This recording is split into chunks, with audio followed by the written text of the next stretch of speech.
பொதுவா அரசு பணி தேர்வுகள்னாலே அதாவது குறித்தா இந்த டிஎன்பிஎஸ்சி குரூப் 1 மாதிரியான தேர்வுகள்ல எண்களையும் ஆண்டிகளையும் அப்படியே மூளையில ஏத்திக்கிற ஒரு மாபெரும் மெமரி கேம் அப்படின்னு ஒரு நினைப்பு இருக்கு இல்லையா? ஆமா ஆமா கண்டிப்பா. ஒரு போர் எந்த வருஷம் நடந்துச்சுன்னு கேட்டா டக்குன்னு மூளையிலேருந்து எடுத்து சொல்றதுதான் பெரிய திறமைன்னு ஒரு மாயம் அங்க இருக்கு. எக்ஸாக்ட்லி. ஆனா இன்னைக்கு நாம பண்ண போற இந்த ஆழமான அலசல்ல அதாவது இந்த டீப் டைவ்ல அந்த மாயைய முழுசா உடைக்க போறோம். உங்க சிந்தனை திறனை எப்படி வளர்த்துக்கிறதுன்னு பார்க்க போறோம். கரெக்ட். ஏன்னா பல வருஷமா நம்ம தேர்வு முறைகளும் சரி, அரசு இயந்திரமும் சரி அப்படிதான் கட்டமைக்கப்பட்டிருந்துச்சு. மேலிடத்திலிருந்து வர்ற உத்தரவுகளை அப்படியே செயல்படுத்துற ஆட்கள் மட்டும்தான் அப்ப தேவைப்பட்டாங்க. ம் அதாவது தகவல்களை எவ்ளோ துல்லியமா சேமிக்கிறாங்க அப்படிங்கிறது தான் அன்னைக்கு முக்கியமா இருந்துச்சு. ஆனா இப்போ ஒரு பெரிய பாரடைம் ஷிஃப்ட், அதாவது நிர்வாக தத்துவத்திலேயே ஒரு அடிப்படை மாற்றம் நடந்திருக்கு. அரசாங்கம் இயங்குற விதமே தலைகீழா மாறிடுச்சு. அந்த மாற்றம் என்னன்னா, இன்னைக்கு இருக்கிற நவீன நிர்வாகத்துறைக்கு வெறும் தகவல்களை ஒப்புப்பவர்கள் தேவையில்ல.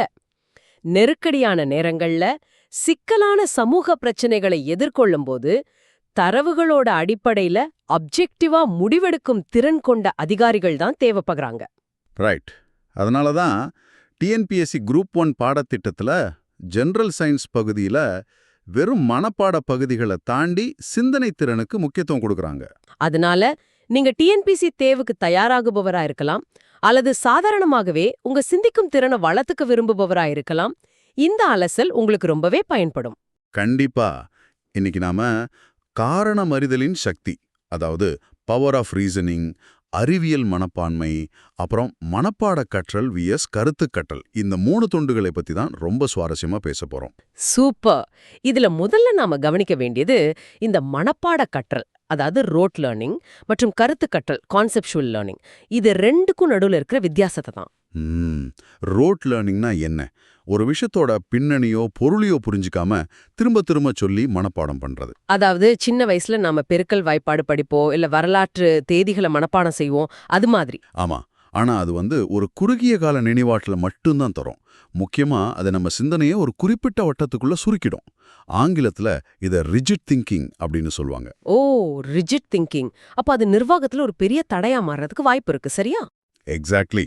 ஏன்னா மனப்பாட கற்றல்ங்கிறது ஒரு இயந்திரத்தனமான செயல்முறை. இதுல இது ஏன் நடக்குது அப்படிங்கிற கேள்விக்கே இடமில்லை. ஆனா கான்செப்சுவல் லேர்னிங் அப்படிங்கிறது ஏன் மற்றும் எப்படி அப்படிங்கிறத ஆழமா புரிஞ்சுக்கிறது. இது ஒரு புலன் அகழ்வாராய்ச்சி, அதாவது சென்சரி எக்ஸ்ப்ளோரேஷன் மூலமா தொடங்குது. Sensory exploration. இத இன்னும் கொஞ்சம் எளிமையா ஒரு உதாரணத்தோட சொல்ல முடியுமா? நிச்சயமா சொல்லலாம். இப்போ ஒரு குழந்தை நெருப்பை தொட்டா சுடுன்னு உணர்றது இல்ல, அதை வெறும் வார்த்தையா இல்லாம ஒரு அனுபவமா புலன்கள் வழியான புரிதலா மாறுது. அதுதான் அந்த சென்சரி எக்ஸ்ப்ளோரேஷன். ஓகே ஓகே, புரியுது. புதிய தகவல்களை தனித்தனியா பார்க்காம ஏற்கனவே நமக்கு தெரிஞ்ச தகவல்களோட ஒப்பிட்டு ஒரு நெட்வொர்க் மாதிரி மூளையில இணைத்து படிக்கிற முறை இது. இதனால என்ன பயன்னா, இது கற்றல் பரிமாற்றத்தை, அதாவது டிரான்ஸ்ஃபர் ஆஃப் லேர்னிங்கை ஊக்குவிக்குது.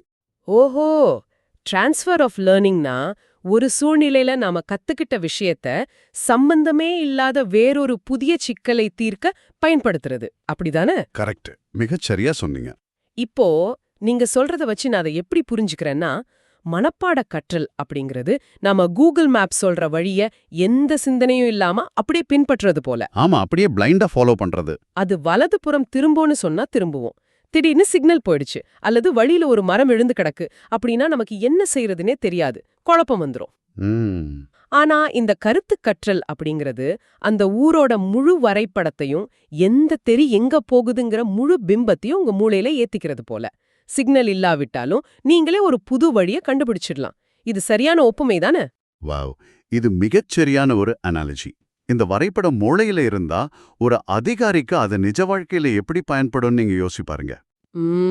சொல்லுங்க.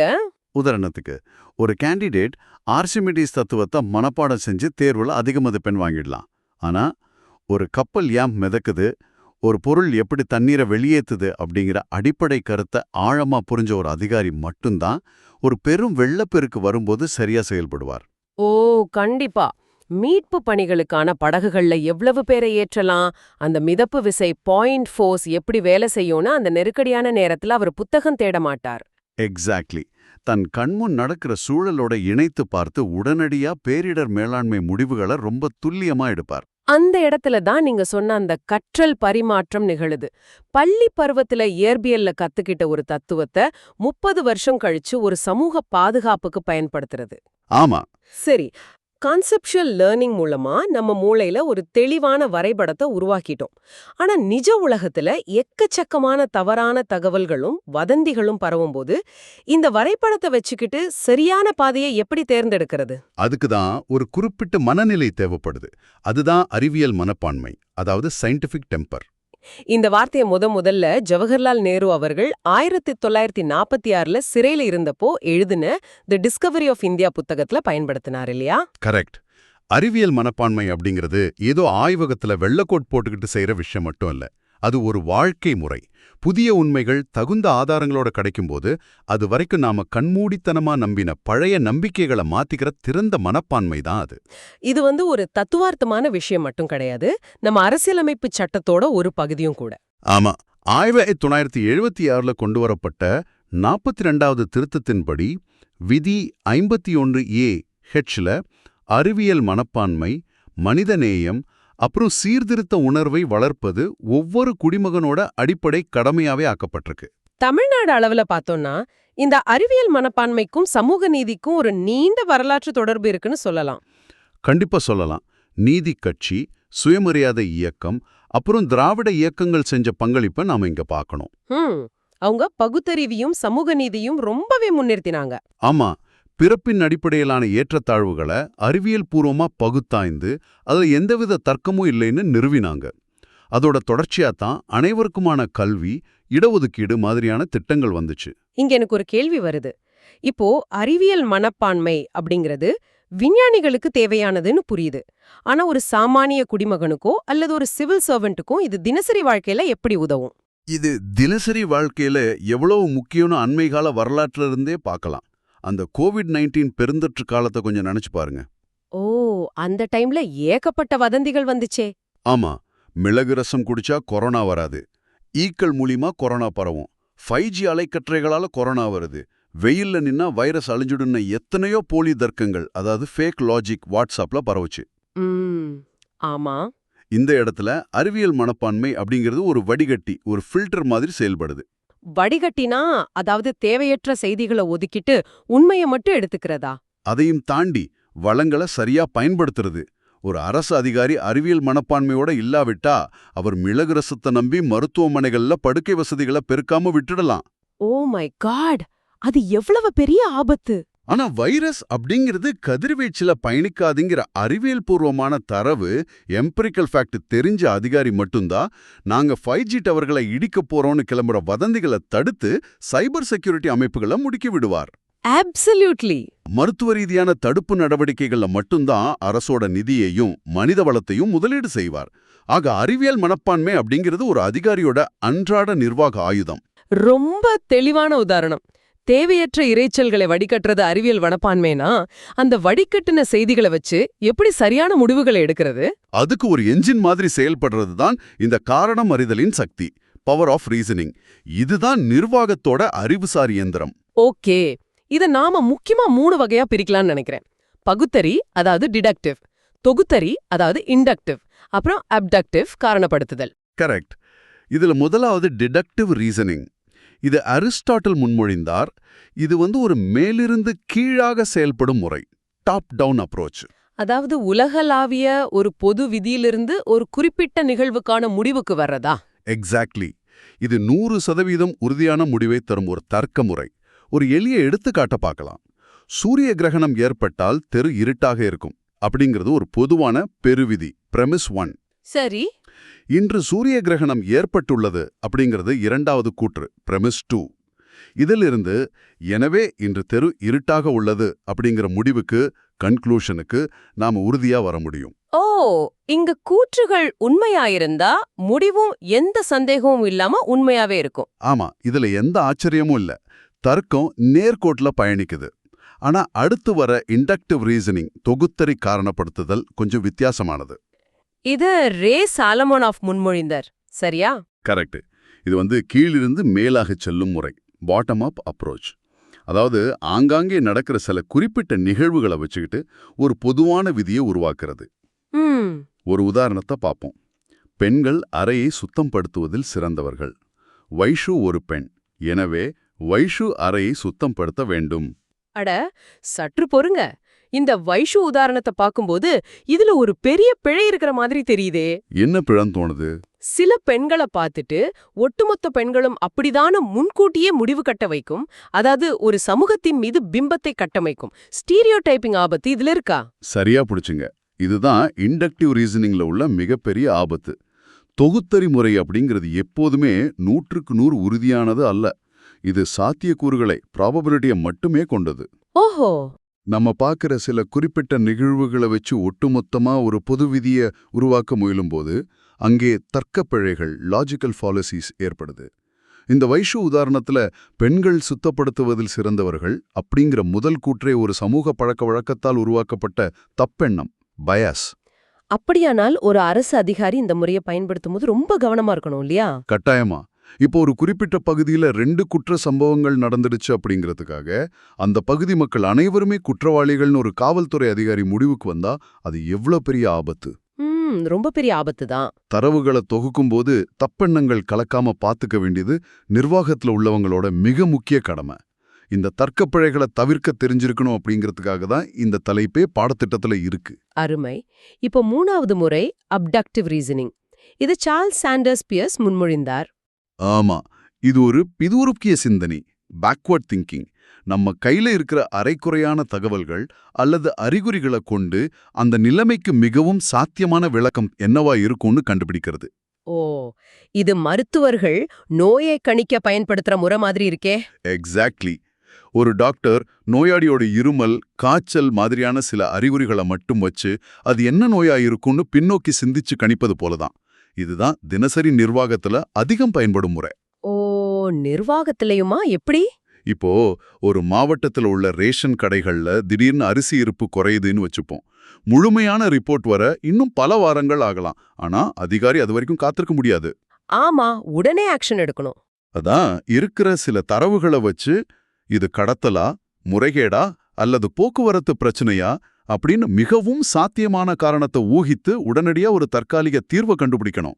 முழுமையற்ற தகவல்களோட இயங்கும் உலகத்துல இதுதான் அதிகாரிகளுக்கான ஆயுதம். டிடெக்டிவ், இண்டக்டிவ், அப்டக்டிவ் இந்த 3ம் எப்படி செயல்படுதுன்னு ரொம்ப தெளிவா புரிஞ்சிடுச்சு. ஆனா தேர்வர்கள் இத டிஎன்பிஎஸ்சி தேர்வுல எப்படி எதிர்கொள்றது? ஒரு MCQ, அதாவது மல்டிபிள் சாய்ஸ் கொஸ்டின் வரும்பொழுது தேர்வாளர் மாணவர்களோட மூளையில எதை சோதிக்க விரும்புறார்? இது ரொம்ப முக்கியமான கட்டம். தேர்வாளர்கள் உங்க மனப்பாடத்திறனை மட்டும் சோதிப்பதில்ல, நீங்க ஒரு தகவலை எப்படி அணுகுறீங்க அப்படிங்கறத தான் சோதிக்கிறாங்க. உதாரணமா, நீண்ட வாக்கியங்களை கொண்ட தர்க்க கேள்விகளை கண்டா தேர்வர்கள் முதல்ல பயப்படக்கூடாது. அத சிறு சிறு பகுதிகளா உடைக்கணும். கொடுக்கப்பட்ட வாக்கியத்துல எது அடிப்படை கூற்று, பிரெமிஸ், எது முடிவு, கன்க்ளூஷன் தெளிவா பிரிக்க தெரியணும்.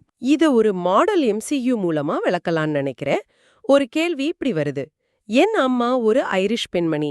அயர்லாந்து நாட்டைச் சேர்ந்த அனைவருக்கும் பொன்னிற முடி இருக்கும். எனவே என் அம்மாவுக்கும் பொன்னிற முடி இருக்கும். இது எவ்வகை காரணப்படுத்துதல்? இத ஒரு தேர்வர் எப்படி அப்ரோச் பண்ணணும்? இதுல அயர்லாந்து மக்கள் அனைவருக்கும் பொன்னிற முடி இருக்கும் அப்படிங்கிறது ஒரு உலகளாவிய பொதுவிதி, அதாவது பிரெமிஸ். அந்த பொதுவிதியை எடுத்து அம்மா அப்படிங்கிற ஒரு குறிப்பிட்ட நபருக்கு பொருத்துறாங்க. இதுதான் கன்க்ளூஷன். ஓ, அப்போ பொதுவானதுல இருந்து குறிப்பானதற்கு கொண்டு வர்றதால இது ஒரு டாப் டவுன் அப்ரோச். கரெக்ட். அதனால எந்த தயக்கமுமின்றி இது டிடக்டிவ் ரீசனிங் அப்படிங்கறத தேர்ந்தெடுத்துடலாம். தேர்வாளர் வெறும் வரையறைய கேட்காம அதை அப்ளை பண்ற விதத்தை சோதிக்கிறார். புரியுது. அதே போல சில வரலாற்று தகவல்களும் கேள்விகளா வரும். எக்ஸ் கதிர்களை கண்டுபிடித்தவர் யார்? விடை ரான்ஜன். ஸ்புட்னிக் 1 விண்ணில் ஏவப்பட்ட ஆண்டு எது? விடை 1957. அறிவியல் மனப்பான்மையை குறிப்பிடும் அரசியலமைப்பு பிரிவு எது? Article 51AH. இப்படிப்பட்ட கேள்விகளை கேட்கும்போது அவங்க வெறும் ஆண்டுகளை தெரிஞ்சுக்கவா கேக்குறாங்க? இல்ல, அதுலயும் ஒரு உளவியல் இருக்கு. ஸ்புட்னிக் 1 விண்கலம் 1957 ஏவப்பட்டது அப்படிங்கிறது வெறும் ஒரு வருஷம் இல்ல. அந்த சம்பவம் உலகளவுல அறிவியல் மனப்பான்மையிலும் விண்வெளி ஆராய்ச்சியிலும் ஒரு மாபெரும் புரட்சியை உருவாக்குச்சு. ஒரு பாரடைம் ஷிஃப்ட உருவாக்குச்சு. ஆமா. அந்த வரலாற்று பின்னணிய, அந்த சகாப்தத்தை நீங்க புரிஞ்சிருக்கீங்களா அப்படிங்கறத சோதிக்கவே இது போன்ற கேள்விகள் கேட்கப்படுது. ஓகே. இப்போ MCQ அப்ரோச்ல தேர்வர்கள் சிக்கிக்கொள்ளும் பொதுவான பொறிகள் காமன் ட்ராப்ஸ் இவையாவது இருக்கா? கண்டிப்பா இருக்கு. கேள்விகள்ல கொடுக்கப்பட்டிருக்கும் ஆப்ஷன்ஸ்ல மிக தீவிரமான வார்த்தைகள், எக்ஸ்ட்ரீம் ஸ்டேட்மெண்ட்ஸ் இருந்தா ரொம்ப கவனமா இருக்கணும். எக்ஸ்ட்ரீம் ஸ்டேட்மெண்ட்ஸ்னா எப்படி? உதாரணமா, இந்த ரோட் வர்சஸ் கான்செப்சுவல் லேர்னிங் தொடர்பான கேள்விகள்ல மனப்பாடக் கற்றல் முற்றிலும் பயனற்றது என்றோ அல்லது அது எதற்கும் உதவாது என்றோ ஒரு ஆப்ஷன் கொடுக்கப்பட்டால் அது பெரும்பாலும் தவறான விடையாத்தான் இருக்கும். ஒரு நிமிஷம். கருத்து கற்றல் தான் சிறந்ததுன்னு நாம இவ்ளோ நேரம் பேசிட்டு மனப்பாட கற்றல் பயனற்றது அப்படிங்கிறது எப்படி தவறான விடையாகும்? ஏன்னா மனித மூளைக்கு ரெண்டுமே தேவை. மொழியோட அடிப்படை எழுத்துக்களை கற்க, கணித வாய்ப்பாடுகளை நினைவில் வைக்க, வரலாற்று முக்கியத்துவம் வாய்ந்த ஆண்டுகளை நினைவில் கொள்ள இந்த ரோட் லேர்னிங் ஒரு அடித்தளமா தேவைப்படுது. ஓகே. அடித்தளம் இல்லாம நீங்க மேல்தளத்தை கட்ட முடியாது. அதனால எதையும் முழுமையா புறக்கணிக்காம எதை எங்கு பயன்படுத்தணும் அப்படிங்கிற தெளிவுதான் முக்கியம். மிக அருமையான விளக்கம். நிர்வாகியா மாறுறதுக்கு இந்த ஆழமான புரிதல் தேவைன்னு பார்த்துட்டோம். ஆனா படிக்கும்போது இதையெல்லாம் மூளையில எப்படி நிரந்தரமா பதிய வைக்கிறது? அதுக்கு நாம லேர்னிங் சைக்காலஜிக்குள்ள போகணும். நினைவக செயல்முறைகள், அதாவது மெமரி ப்ராசஸ் பத்தி ஆதாரங்கள்ல ரொம்ப அழகா சொல்லியிருக்காங்க. அத கொஞ்சம் விளக்குங்களேன். நினைவாற்றல்ல 3 நிலை இருக்கு. முதலாவது ரிட்டென்ஷன், தக்க வைத்தல், படிச்சத உள்வாங்கிறது. மூணாவது ரெமினிசன்ஸ், நினைவு கூறுதல், அதாவது தேவையில்லப்ப அதை வெளிக்கொண்டு வர்றது. அப்ப ரெண்டாவது நிலை என்ன? அதுதான் கன்சாலிடேஷன், தொகுத்தல். இது ரொம்ப ரொம்ப முக்கியமான ஒரு ப்ராசஸ். இந்த தொகுத்தல் அப்படிங்கிறது நாம தூங்கும்போது மூளை பண்ற வேலை தானே? எனக்கு இதுல ஒரு ஒப்புமை ரொம்ப பிடிக்கும். சொல்லுங்க. அதாவது பகல் முழுக்க ஒரு நூலகத்துல பல புத்தகங்களை மக்கள் அங்கேயும் இங்கேயும் எடுத்து படிச்சுட்டு போட்டுட்டு போயிடுறாங்க. ராத்திரி லைப்ரரி மூடுனதுக்கு அப்புறம் ஒரு லைப்ரரியன் வந்து அந்தந்த புத்தகங்களை சரியான அலமாரியில வரிசையா அடுக்கி வைப்பார்ல, அது மாதிரி தானே மூளை தூங்கும்போது தகவல்களை ஃபைல் பண்ணுது? ரொம்ப துல்லியமான ஒப்புமை இது. ஆனா அந்த லைப்ரரியன் சரியா வேலை செய்யணும்னா நீங்க பகல்ல தகவல்களை எப்படி உள்வாங்குறீங்க அப்படிங்கிறது ரொம்ப முக்கியம். அதுக்கு என்ன பண்ணணும்? கற்றலோட முதல் படியே சென்சரி எக்ஸ்ப்ளோரேஷன் தான். அதாவது புலன் அகழ்வாராய்ச்சி. ஒரு விஷயத்த வெறும் எழுத்துக்களா படிக்காம தொட்டு உணர்ந்து அனுபவிச்சு கத்துக்கிறது. ஓஹோ, இதேதான் ஜீன் ஜேக்கப்ஸ் ரூசோ வந்து ஆக்டிவ் லேர்னிங்னு சொன்னார் இல்லையா? ஆமா. அதே போல ப்ளூம்ஸ் டாக்ஸானமி அப்படிங்கிற அறிவுசார் களத்துல கற்றலோட உச்சகட்ட நிலையே டிரான்ஸ்ஃபர் ஆஃப் லேர்னிங் தான்னு சொல்றாங்க. பரிமாற்ற கற்றல். அதாவது ஒரு சூழல்ல கத்துக்கிட்ட அறிவை சம்பந்தமே இல்லாத ஒரு புது பிரச்சனைக்கு அப்ளை பண்றது. எக்ஸாக்ட்லி. மூளையோட ஹார்ட் டிரைவ்ல சரியான ஃபோல்டர்ல தகவல்களை போட்டு வச்சா மட்டும்தான் இந்த டிரான்ஸ்ஃபர் நடக்கும். வாவ், மூளையோட மெக்கானிசத்தை ரொம்ப தெளிவா உடைச்சிட்டோம். இப்போ கொஞ்சம் நம்ம ஊருக்கு, அதாவது தமிழ்நாட்டுக்கு வருவோம். நம்ம கல்வி முறை இதுக்கு எப்படி சப்போர்ட் பண்ணுது? பாத்தீங்கன்னா தமிழ்நாட்டுல அறிவியல் மனப்பான்மை அப்படிங்கிறது ஏதோ நேத்து வந்த விஷயம் கிடையாது. வரலாற்று ரீதியாவே நீதிக்கட்சி காலத்துல இருந்தும் திராவிட இயக்கங்கள்ல இருந்தும் பகுத்தறிவுக்கும் அறிவியல் பார்வைக்கும் பெரிய முக்கியத்துவம் கொடுக்கப்பட்டிருக்கு. ஆமா, எதையும் கேள்வி கேட்கணும், காரண காரியத்தோட புரிஞ்சுக்கணுங்கிற விதை இங்க ரொம்ப ஸ்ட்ராங்கா இருக்கு. அதோட தொடர்ச்சி தான் இப்போ இருக்கிற சமச்சீர் கல்வி, அப்புறம் புதிய கல்விக் கொள்கையான NEP 2020. முன்னாடி எல்லாம் டீச்சர் சென்டர்ட் முறையா இருந்துச்சு. டீச்சர் சொல்லுவார், நாம கேட்போம். ஆனா இப்போ லேர்னர் சென்ட்ரிக் முறையா மாறிடுச்சு. நான் TNPSCக்காக 6 to 12ஆம் வகுப்பு சயின்ஸ் புக்ஸ் பார்க்கும்போது இது நல்லா தெரிஞ்சது. ஆமா, கான்செப்ட்ஸ் எல்லாம் அடுத்தடுத்த கிளாஸ்ல ரொம்ப அழகா விரிவடையுது. இதுக்கு இப்போ டெக்னாலஜியும் பெரிய அளவுல ஹெல்ப் பண்ணுது. உதாரணத்துக்கு புவனா பத்தி படிச்சிருப்பீங்க. ஆமா, இஸ்ரோவோட 3D சேட்டலைட் டேட்டா ஆப் அது. நான் ஸ்கூல்ல படிக்கும்போதெல்லாம் ஒரு 2D பேப்பர் மேப்பை பார்த்துட்டு இது இமயமலை, இது கங்கான்னு மனப்பாடம் பண்ணுவோம். அங்கதான் இடைவெளி வருது. ஆனா இப்போ GIS, அதாவது ஜியோகிராபிக் இன்ஃபர்மேஷன் சிஸ்டம் மூலமா ஒரு நதி எப்படி உருவாகுது, எங்க வளைஞ்சு போகுதுன்னு 3Dல பார்க்க முடியும். அப்படி பார்க்கும்போது மூளையில ஸ்பேஷியல் மெமரி தூண்டப்படுதுல்ல? கரெக்ட். இடஞ்சார்ந்த நினைவாற்றல் வேலை செய்யும்போது மனப்பாடம் பண்ற நேரம் பாதியா குறைஞ்சிடும். கூடவே AI டூல்ஸும் சேர்ந்து மாணவர்கள் கேட்கிற எப்படின்னு எல்லா கேள்விக்கும் தர்க்க ரீதியான விளக்கத்தை கொடுக்குது. இது எல்லாம் கேட்கும்போது கண்டிப்பா ஆஸ்பிரன்ஸ்க்கு ஒரு பெரிய நம்பிக்கை வரும். சரி, இவ்வளோ நேரம் பேசின மூளை செயல்பாடு, சைக்காலஜி, டெக்னாலஜி எல்லாத்தையும் ஒன்று சேர்ப்போம். TNPSC ப்ரிலிம்ஸை கிளியர் பண்ண ஒரு பெர்ஃபெக்ட் ஸ்ட்ராட்டஜியை எப்படி உருவாக்குறது? முதல் விஷயம் இன்டகிரேட்டட் அப்ரோச், ஒருங்கிணைந்த அணுகுமுறை.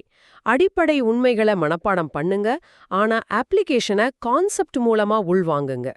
ஆதாரங்கள்ல ஒரு 10 நினைவாற்றல் உத்திகள் அந்த மெமரி டெக்னிக்ஸ் கொடுத்திருக்காங்க. அதுல குறிப்பா நமக்கு யூஸ் ஆகிற ஒரு 3-4 உத்திகளை பத்தி பேசுவோம். கண்டிப்பா. நீங்க எதை முதல்ல சொல்லுவீங்க?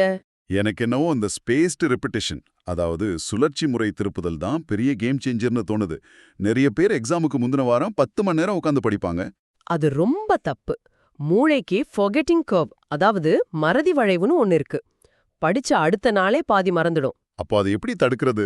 இன்னைக்கு படிச்சத நாளைக்கு ஒரு முறை, அப்புறம் 3 நாள் கழிச்சு, அப்புறம் ஒரு வாரம் கழிச்சுன்னு குறிப்பிட்ட இடைவெளியில திரும்ப பார்க்கணும். இதுக்கு பேர் தான் ஸ்பேஸ்ட் ரெப்பிட்டிஷன். அப்போதான் அது பெர்மனண்டா பதியும். சூப்பர். அதே மாதிரி ஆக்டிவ் ரீகால் பத்தியும் சொல்லியிருக்காங்க.